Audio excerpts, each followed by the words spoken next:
Assalamualaikum warahmatullahi wabarakatuh. Mari sejenak kita bersholawat kepada junjungan kita Nabi Muhammad Shallallahu Alaihi Wasallam. Jangan lupa tekan tombol subscribe untuk mendukung channel Elva Story, agar terus menghadirkan kisah-kisah inspiratif yang menyentuh hati.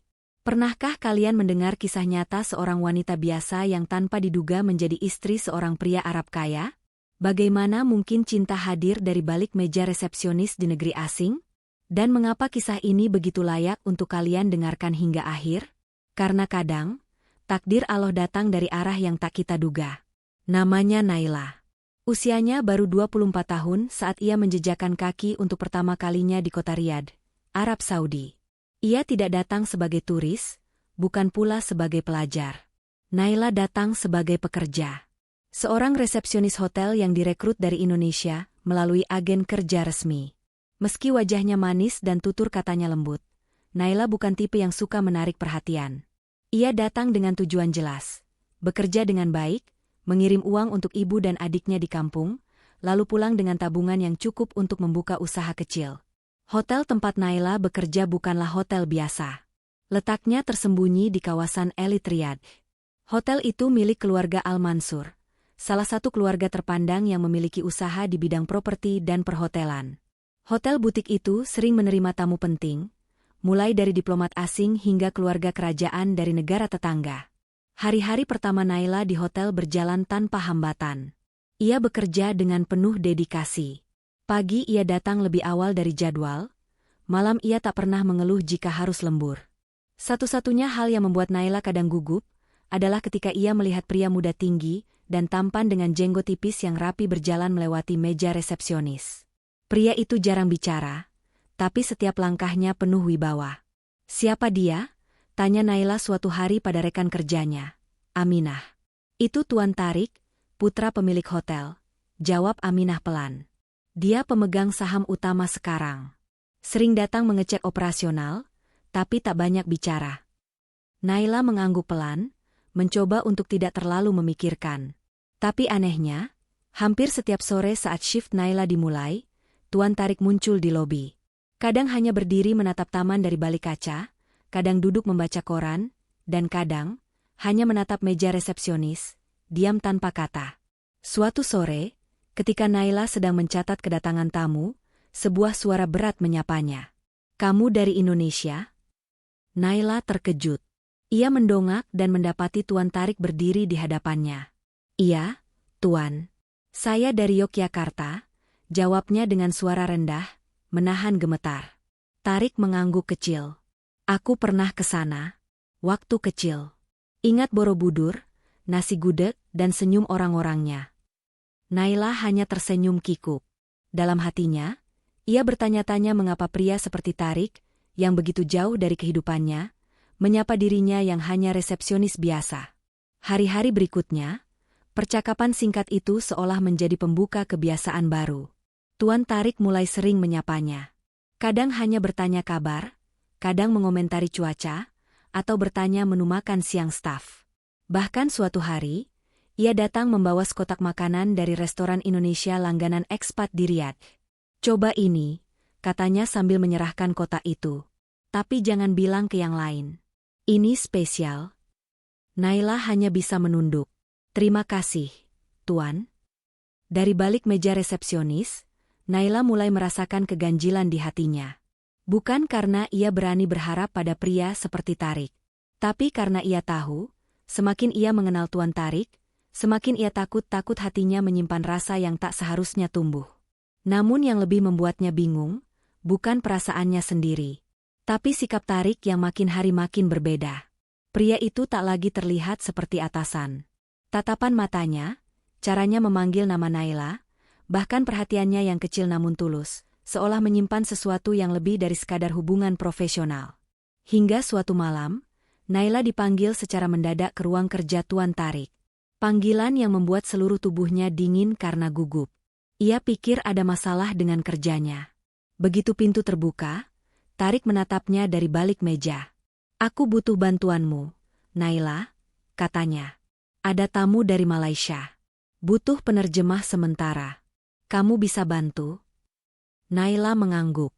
"Insya Allah saya bisa, Tuan. Tatapan Tarik melembut. Terima kasih. Aku tahu aku bisa mengandalkanmu. Naila keluar ruangan dengan jantung berdebar. Tidak karena takut, tapi karena sejak hari itu, sesuatu dalam hidupnya mulai berubah. Pelan, tapi pasti.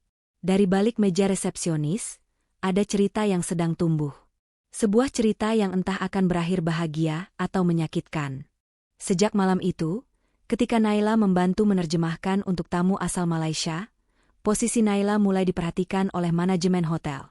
Tidak hanya karena kemampuan bahasa Inggris dan kerjanya yang teliti, tapi juga karena Tuan Tarik mulai sering menyebut namanya dalam berbagai rapat kecil internal. Beberapa staf mulai berbisik-bisik, menyebut Naila sebagai kesayangan baru Tuan Tarik. Tentu saja Naila tidak nyaman mendengar hal itu. Namun Naila tetap menjalankan tugasnya seperti biasa. Ia tetap datang lebih awal, tetap sopan kepada semua orang, dan tetap menjaga jarak profesional dengan Tuan Tarik. Tapi tetap saja, setiap kali pria itu muncul di hadapannya, ada sesuatu yang tak bisa ia kendalikan. Jantungnya berdebar lebih cepat, tangannya sedikit gemetar, dan matanya ingin menunduk tapi selalu tertarik untuk sekilas mencuri pandang. Suatu sore, Tarik duduk di ruang lobi sambil menyesap teh khas mint. Ia tampak serius membaca berkas, namun sesekali menoleh ke meja resepsionis. Naila bisa merasakan tatapan itu meski tidak melihat langsung. Boleh kutanya sesuatu? Tanya Tarik, tiba-tiba berdiri di hadapan Naila. Naila menengadah cepat, mencoba menahan gugup. Tentu, Tuan. Kenapa kamu selalu terlihat tenang? Tanyanya. Di tempat asing, jauh dari keluarga, menghadapi tamu-tamu dengan karakter berbeda, tapi kamu tetap tersenyum seolah semuanya mudah. Naila tersenyum tipis. Karena saya percaya, Tuan, Allah tidak mengirim saya sejauh ini hanya untuk membuat saya menderita. Jadi, selama saya jujur dan ikhlas, pasti ada jalan. Tarik terdiam. Lama. Ia menatap Naila dengan tatapan yang tidak biasa, seolah menembus jauh ke dalam pikirannya.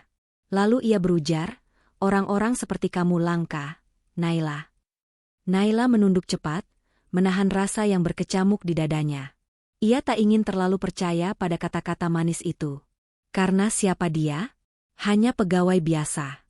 Sedangkan Tarik adalah pria Arab dengan status sosial jauh di atasnya. Hari-hari berikutnya, kedekatan itu makin terasa. Kadang Tarik meminta Naila mengantarkan dokumen ke ruangannya. Kadang ia sengaja lewat hanya untuk menyapa. Dan suatu pagi, Naila mendapati sebuah tas belanja kecil di atas mejanya. Isinya, sehelai jilbab warna pastel lembut dan secari kertas bertuliskan, "Aku melihat warna ini cocok untukmu. Thea." Naila menggigit bibirnya. Ia bingung harus tersenyum atau menangis.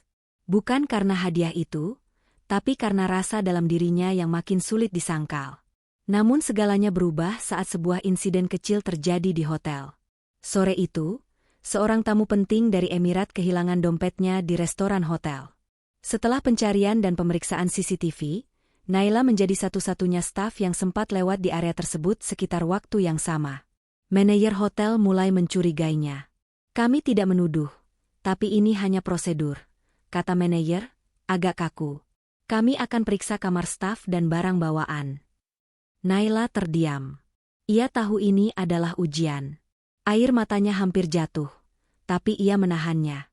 "Silakan periksa, saya tidak menyentuh apapun yang bukan milik saya." Beberapa staf mulai membicarakannya diam-diam. Tatapan mereka berubah. Naila mulai merasa seperti orang asing di tempat yang dulu memberinya rasa aman. Namun, di saat genting itu, Tarik datang. Ia memasuki ruang staf tanpa banyak bicara, lalu berdiri di tengah semua orang dan menatap manajer. "Hentikan ini," ucapnya tegas. "Saya yang menyuruh Naila lewat ke restoran sore itu. Untuk memeriksa sistem reservasi yang error.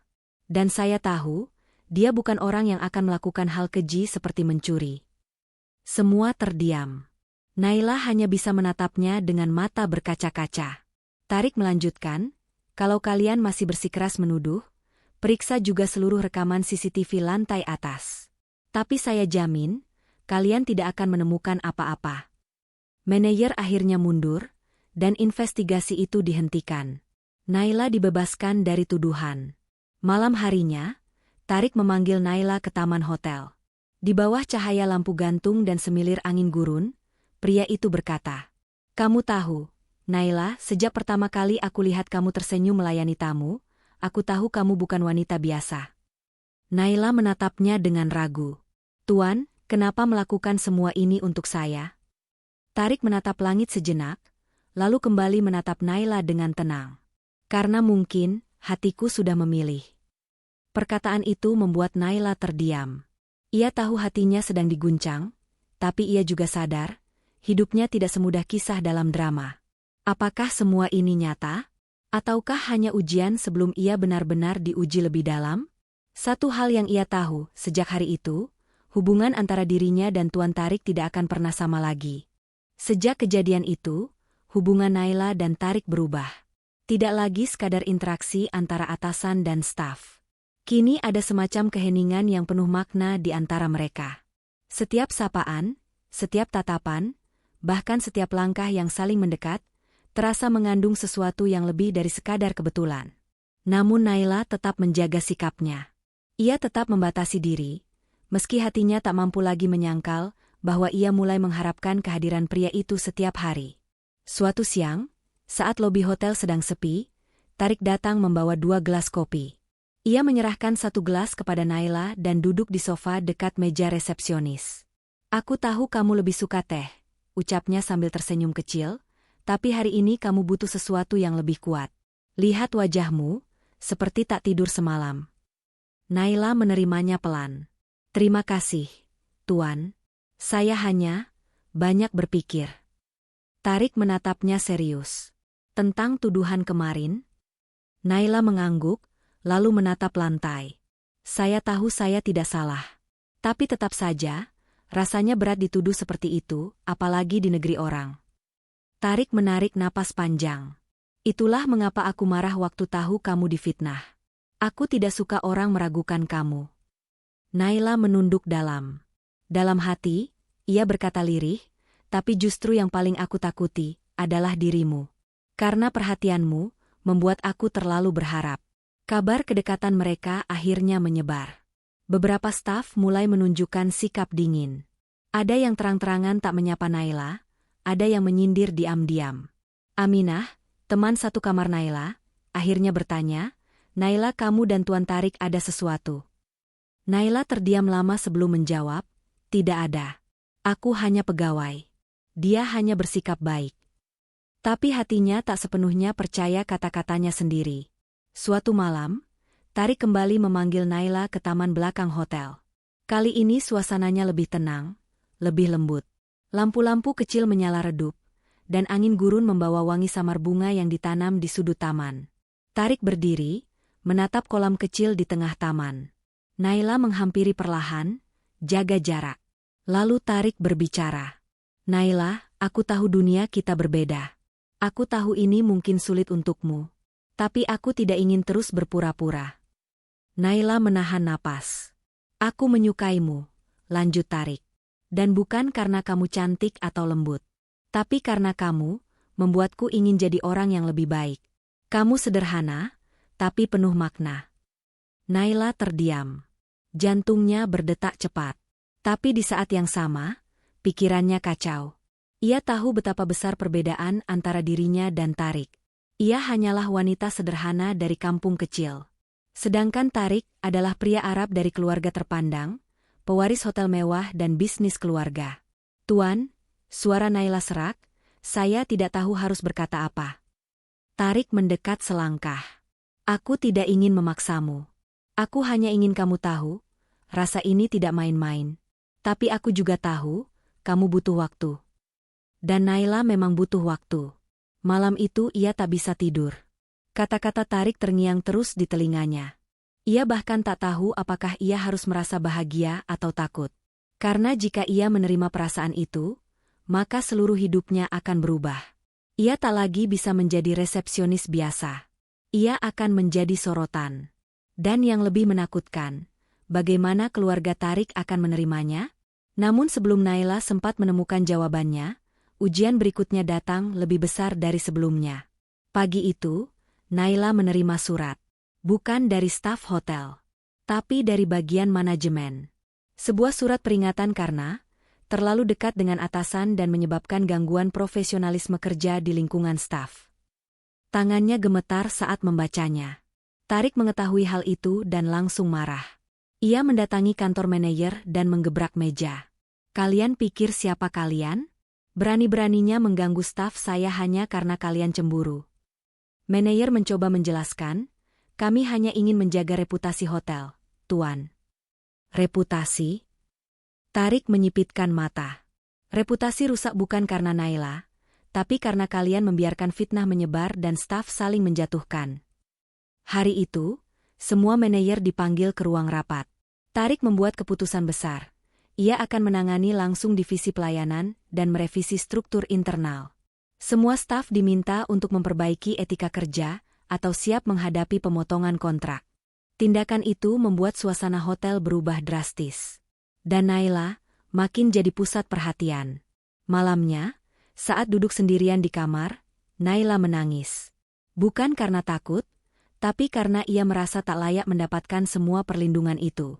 Ia tahu hatinya makin lemah. Tapi ia juga tahu, perasaan Tarik padanya bukan sekadar main-main. Dan yang membuatnya semakin bingung, saat membuka pesan di ponselnya, Naila membaca satu kalimat pendek dari Tarik. Apapun yang terjadi, aku tetap memilihmu. Setelah pesan singkat itu dikirim oleh Tarik, Naila tak bisa memejamkan mata. Kalimat itu terlalu dalam, terlalu tegas, dan terlalu berani untuk diabaikan. Tapi justru karena keberanian itu, Naila makin dilanda keraguan. Ia mulai bertanya pada dirinya sendiri, apakah aku sedang merusak hidup orang lain? Atau justru sedang dibimbing menuju takdir yang telah Allah gariskan? Esok paginya, Naila tetap bekerja seperti biasa. Ia memasang wajah tenang, meski di dalam dirinya masih bergejolak. Namun ia menyadari satu hal. Sejak Tarik turun langsung menangani divisi pelayanan, semua orang mulai berhati-hati. Tidak ada lagi sindiran, tidak ada lagi tatapan merendahkan. Tapi bukan berarti mereka menerima Naila sepenuhnya. Ia tahu betul, semua hanya karena takut pada kekuasaan Tarik. Di tengah situasi itu, Naila mengambil keputusan penting. Ia menulis surat pengunduran diri. Malam itu, ia membawa surat tersebut dan memberanikan diri menuju ruang kerja Tarik. Pria itu sedang membaca laporan.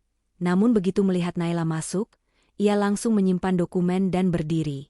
Ada apa, Naila? Naila menunduk, lalu mengulurkan surat di tangannya. Maafkan saya, Tuan. Tapi saya tidak ingin berada di tengah masalah yang lebih besar. Saya mohon izin mundur. Tarik menatap surat itu tanpa menyentuhnya. Apa ini karena surat peringatan tempo hari? Bukan hanya itu, jawab Naila, suaranya bergetar. Saya tahu siapa saya. Saya tidak ingin orang-orang menganggap saya memanfaatkan kebaikan Tuan. Saya hanya perempuan biasa dari kampung, bukan orang yang pantas berada dalam kehidupan Tuan. Tarik menghela napas panjang, lalu menarik kursinya dan duduk. Ia menatap Naila dengan wajah yang sulit dibaca. Kamu tahu, katanya pelan, aku tumbuh dalam keluarga yang penuh tekanan. Semua yang kulakukan harus sempurna. Semua orang yang mendekatiku harus punya kelas. Tapi ketika aku mengenal kamu, aku merasa bisa menjadi diriku sendiri. Sederhana, jujur, dan bernapas. Naila menggigit bibirnya, mencoba menahan air mata. Kalau kamu mundur hanya karena omongan orang, berarti kamu tidak percaya bahwa Allah mampu membalikan keadaan. Naila terdiam. Ia tahu, kata-kata itu bukan sekadar penghiburan. Tarik benar. Ia hanya sedang takut. Takut jika perasaan ini membuatnya lupa daratan. Takut jika perbedaan status akan menghancurkan harga dirinya. Malam itu Naila pulang tanpa menyerahkan surat pengunduran diri. Ia simpan lagi dalam tasnya. Tapi ia juga berdoa dalam hati, Ya Allah, jika ini bukan jalanku, jauhkan dia dari hatiku. Beberapa hari berlalu. Hubungan Naila dan Tarik menjadi lebih tenang. Tidak ada lagi percakapan panjang, tidak ada tatapan yang dalam. Keduanya menjaga jarak. Tapi di balik ketenangan itu, Naila bisa merasakan bahwa perasaan itu belum padam. Sampai suatu hari, kejutan datang dari arah yang tak terduga. Tarik menghilang. Tidak terlihat di hotel selama 2 minggu penuh. Staf hanya bilang bahwa ia sedang dalam perjalanan bisnis ke luar negeri. Tapi yang membuat Naila gelisah adalah Tarik tidak meninggalkan satu pesan pun. Tidak sepatah kata. Tidak satu pun pesan singkat. Malam-malam Naila kembali sunyi. Ia mulai berpikir, mungkin Tarik berubah pikiran. Mungkin pria itu sadar akan risiko besar jika melibatkan perasaan dalam hubungan kerja. Mungkin, semua hanya momen singkat yang terlalu ia percayai. Namun, tepat pada malam ke-14, saat hujan gerimis turun di kota Riyadh, yang sangat jarang terjadi, Naila menemukan amplop kecil di laci mejanya. Tidak ada nama, hanya tulisan tangannya yang khas. Isinya, undangan makan malam di rooftop hotel, hari Jumat, pukul 7 malam. Naila bingung. Ia ingin menolak, tapi rasa penasaran dan hatinya yang belum bisa ikhlas mendorongnya untuk datang. Hari Jumat itu pun tiba. Dengan baju sederhana warna hijau zaitun dan jilbab senada, Naila melangkah ke rooftop hotel yang biasanya tertutup untuk umum. Di sana, lampu-lampu kecil menggantung di langit-langit, dan satu meja ditata indah di tengah taman rooftop. Tarik berdiri di sana, mengenakan gamis putih bersih dan sorban sederhana. Tak ada kesan mewah. Hanya ketulusan di balik matanya yang lembut. Aku pergi bukan untuk menjauh, ucapnya pelan saat Naila mendekat. Tapi untuk berbicara dengan orang tuaku. Tentang kamu. Naila menahan napas. Tarik mengangguk perlahan. Mereka kaget. Tapi, akhirnya mereka berkata satu hal. Jika wanita itu bisa membuatmu lebih taat, lebih tenang, dan lebih baik maka nikahilah dia. Naila terpaku. Jantungnya berdetak begitu keras, seolah seluruh udara di sekitar hilang. Tarik menatap langsung ke matanya. Aku tidak ingin lagi menyembunyikan perasaan ini, Naila. Aku ingin kamu menjadi istriku. Pernyataan itu menggema di kepala Naila berkali-kali. Aku ingin kamu menjadi istriku. Suara Tarik, dalam dan mantap, seolah menghantam dinding rapuh dalam dirinya. Naila berdiri membeku. Matanya menatap pria di depannya dengan campuran haru, bingung, dan ketakutan. Tarik mendekat satu langkah. Kamu tidak perlu jawab sekarang. Aku tahu ini terlalu cepat. Tapi aku tak ingin kamu terus hidup dalam bayang-bayang ketakutan atau tuduhan orang. Kamu punya hak untuk bahagia, Naila. Naila menarik napas dalam. Tuan, saya ini siapa? Saya cuma perempuan sederhana dari Indonesia. Saya tidak punya gelar. Tidak punya nama besar, bahkan keluarga saya pun bukan orang yang dikenal. Tarik tersenyum kecil, lalu berkata, justru karena kamu sederhana dan jujur, aku ingin kamu. Keluarga besarku, sebagian menerima, sebagian masih ragu. Tapi aku sudah lelah hidup demi standar mereka. Aku ingin hidup dengan orang yang membuatku merasa damai.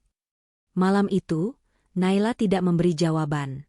Tapi sejak saat itu, pikirannya dipenuhi pertanyaan yang belum pernah ia hadapi. Beranikah aku melangkah sejauh ini? Bisakah aku hidup di tengah dunia mereka? Bagaimana kalau aku ditolak keluarganya setelah pernikahan? Hari-hari berlalu, dan bisikan-bisikan di hotel makin ramai. Isu pernikahan antara bos muda dan resepsionis Indonesia menyebar seperti api. Bahkan beberapa staf senior mulai memperlakukannya dingin lagi, namun Naila tidak membalas dengan kemarahan. Ia diam, bekerja seperti biasa, dan menyimpan semuanya di dalam hati. Hingga pada suatu malam, ia kembali dipanggil Tarik. Tapi kali ini bukan ke ruangannya, melainkan ke rumah keluarga Al-Mansur. Naila datang dengan pakaian terbaiknya yang sangat sederhana. Sebuah gamis panjang berwarna biru langit dan jilbab putih yang ia beli bertahun-tahun lalu. Saat memasuki gerbang rumah besar itu, ia nyaris tidak bisa bernapas. Di ruang tamu yang mewah dan tenang, berdirilah 3 orang. Tarik, ayahnya, dan ibunya. Tarik memperkenalkan dengan singkat. Ini Naila, wanita yang ingin aku nikahi. Sang ibu menatap Naila dari atas sampai bawah. Tidak kasar, tapi tidak juga hangat. Kamu dari Indonesia, ya? Iya, Bu, jawab Naila pelan. Dari Yogyakarta. Ibu Tarik mengangguk kecil. Saya dengar kamu resepsionis. Naila mengangguk, mencoba tersenyum. Benar, Bu. Suasana hening beberapa detik sebelum sang ayah akhirnya angkat suara. Kami tidak menolak. Tapi kamu tahu, hidup dalam keluarga seperti kami penuh ujian. Banyak mata yang mengawasi.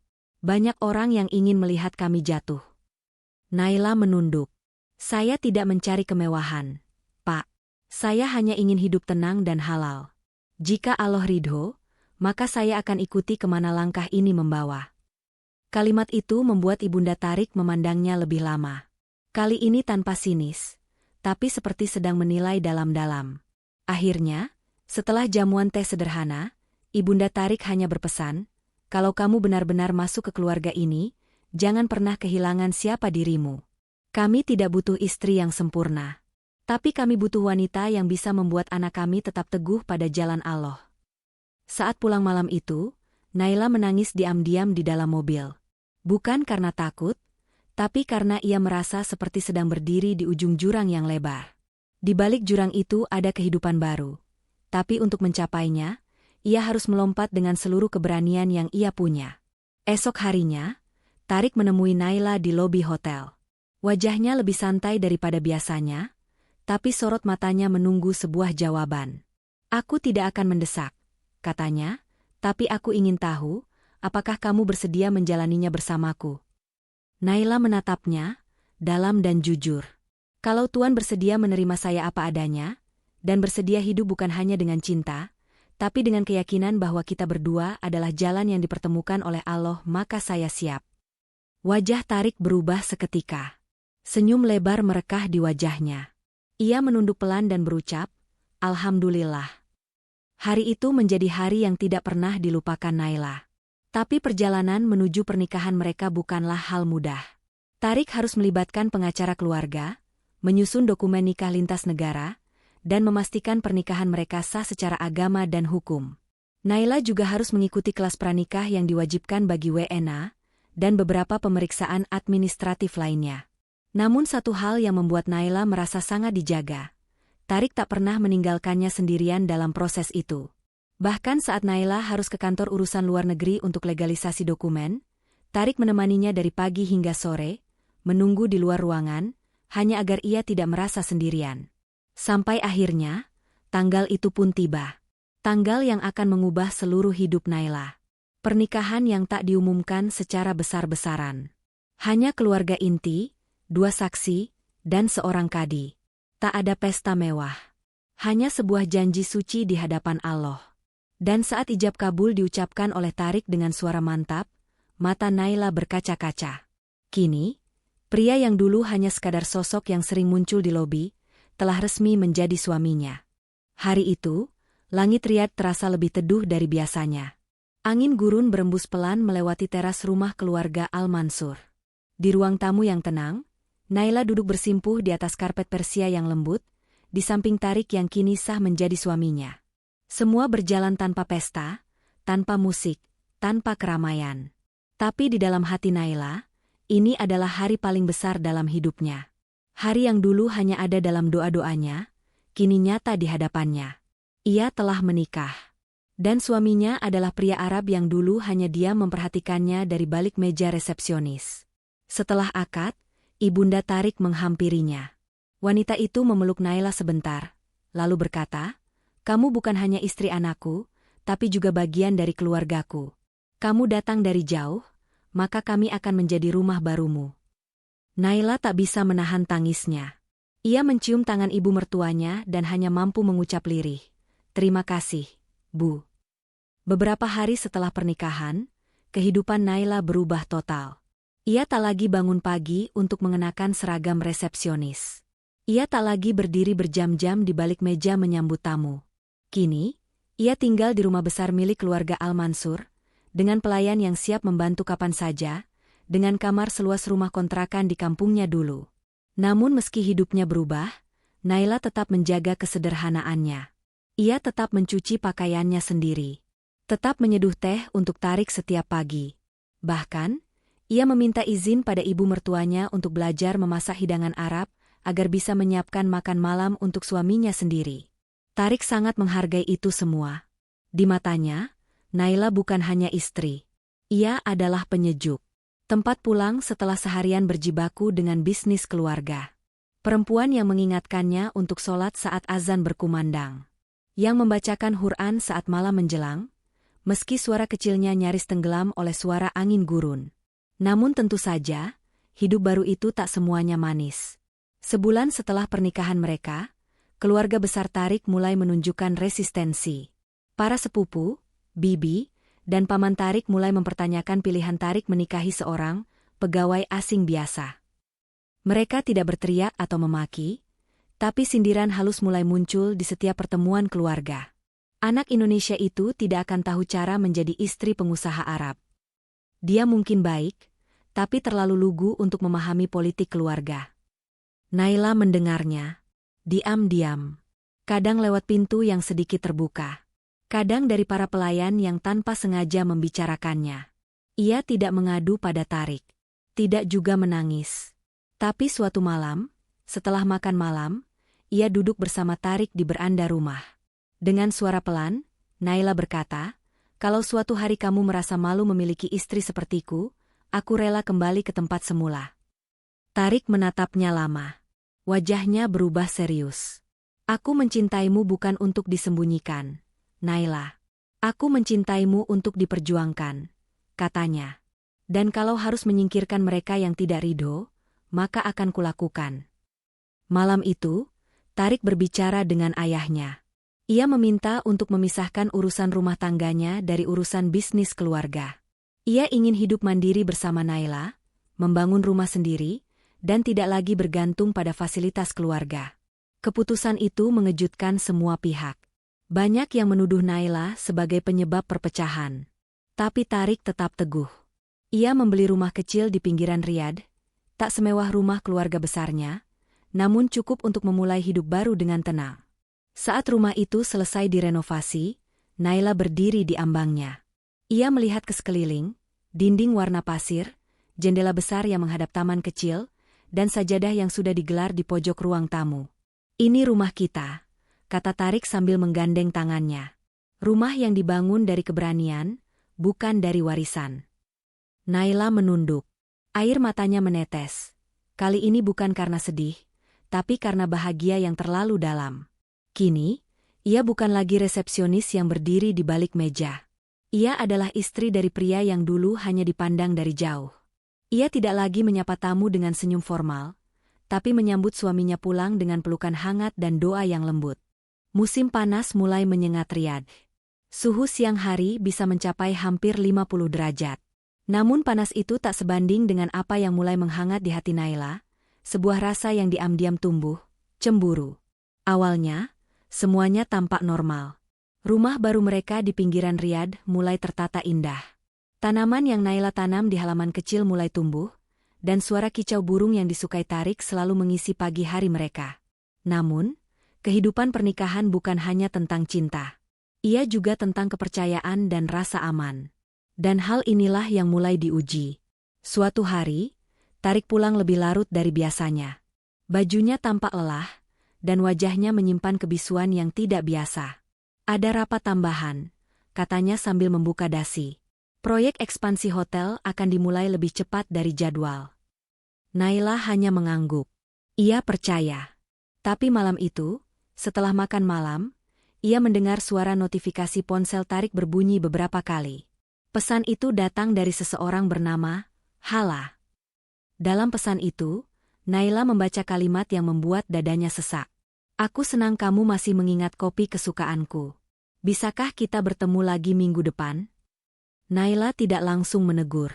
Ia hanya menyimpan kegelisahan itu di dadanya. Tapi rasa curiga itu membuat hari-hari berikutnya menjadi dingin.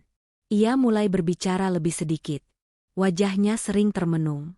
Senyumnya tak sehangat dulu. Tarik menyadarinya. "Ada yang berubah dari kamu, Naila. Kamu menjauh." Naila hanya menjawab pelan, "Apakah kamu bertemu Hala minggu lalu?"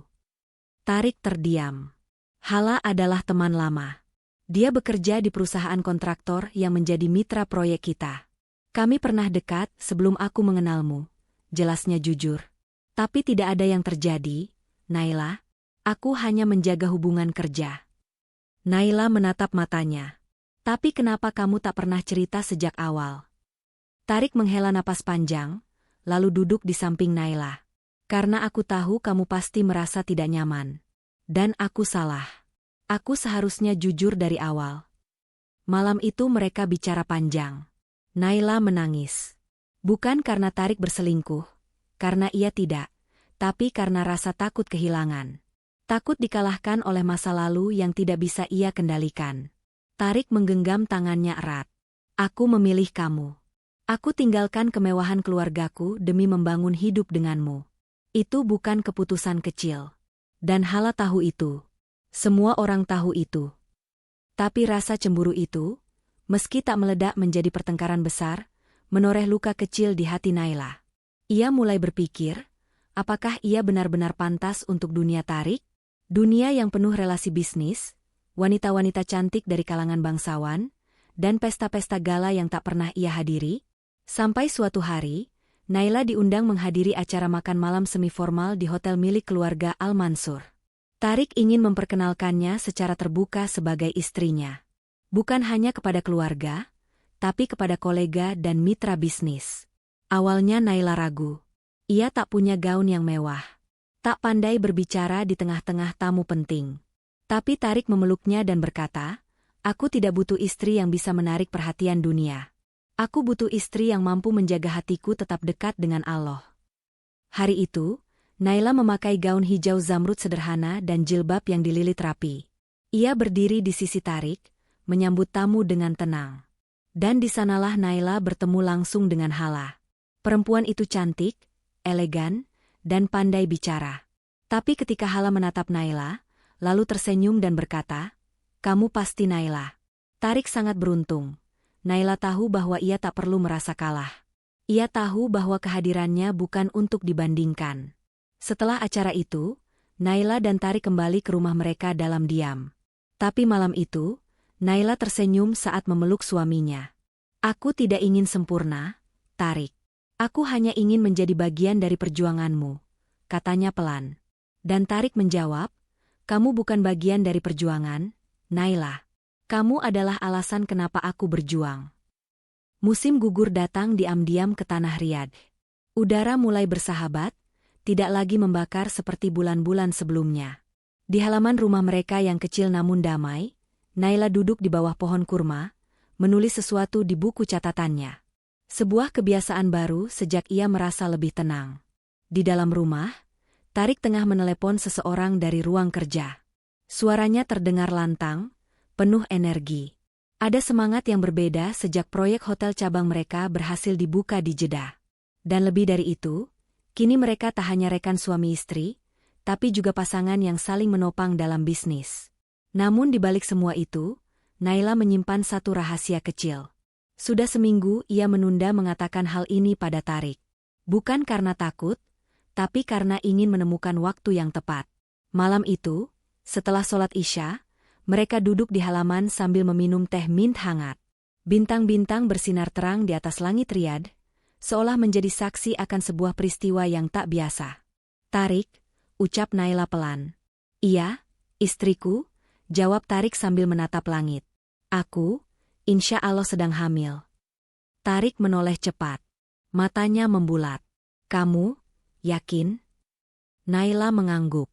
Matanya berkaca-kaca. "Sudah diperiksa. 3 minggu." Tarik menutup wajahnya sebentar, lalu memeluk Naila erat. Tanpa kata-kata. Hanya napasnya yang berat dan doa yang lirih keluar dari bibirnya. "Allahu Akbar. Segala puji bagi Allah." Malam itu, mereka menangis bersama. Bukan karena sedih, tapi karena rasa syukur yang tak mampu mereka ungkapkan dengan kata-kata. Semua perjalanan panjang mereka, dari resepsionis sederhana, menjadi istri, melalui cemburu dan ujian keluarga, akhirnya membawa mereka pada momen ini. Keesokan paginya, Tarik membawa Naila ke pinggiran gurun Riyadh. Tempat yang tenang, tempat pertama kali ia menyatakan cintanya dulu. Mereka duduk di atas pasir, angin gurun bertiup pelan, membawa suara zikir dari kejauhan. Tarik mengeluarkan sebuah kotak kecil dari saku bajunya. Isinya bukan perhiasan mewah, tapi sebuah liontin kecil berbentuk bulan sabit yang tertulis di dalamnya nama Naila dalam huruf Arab. "Aku ingin kamu tahu," ujar Tarik lembut, bahwa semua ini bukan sekadar cerita indah. Ini adalah takdir yang kuterima dengan penuh syukur. Aku tak pernah menyesal menikahimu. Bahkan kalau aku harus mengulang semuanya dari awal, aku akan tetap memilih kamu. Naila menggenggam liontin itu dan membisikkan, aku pun begitu, Tarik. Dulu aku hanya berharap bisa bertahan hidup di negeri asing ini. Tapi Allah memberiku lebih dari itu. Dia memberiku cinta, rumah, dan kini, amanah baru sebagai ibu. Angin membawa pasir berbisik, seolah langit pun ikut mengamini janji mereka. Beberapa bulan kemudian, Naila melahirkan seorang bayi laki-laki. Wajahnya mirip Tarik, namun senyumnya adalah senyum ibunya. Tulus, sabar, dan penuh kelembutan. Mereka menamainya Faris, yang berarti ksatria. Karena memang, kisah ini adalah tentang dua orang yang saling memperjuangkan cinta mereka di tanah gurun. Tanpa pesta megah, tanpa kisah cinta yang berlebihan. Tapi dengan doa, kesabaran, dan keyakinan bahwa Allah selalu punya rencana terbaik bagi hambanya. Dan begitulah, perempuan muda dari Indonesia itu kini bukan hanya seorang istri. Ia adalah ibu, penjaga hati, dan kisahnya menjadi bagian dari langit Riyadh selamanya.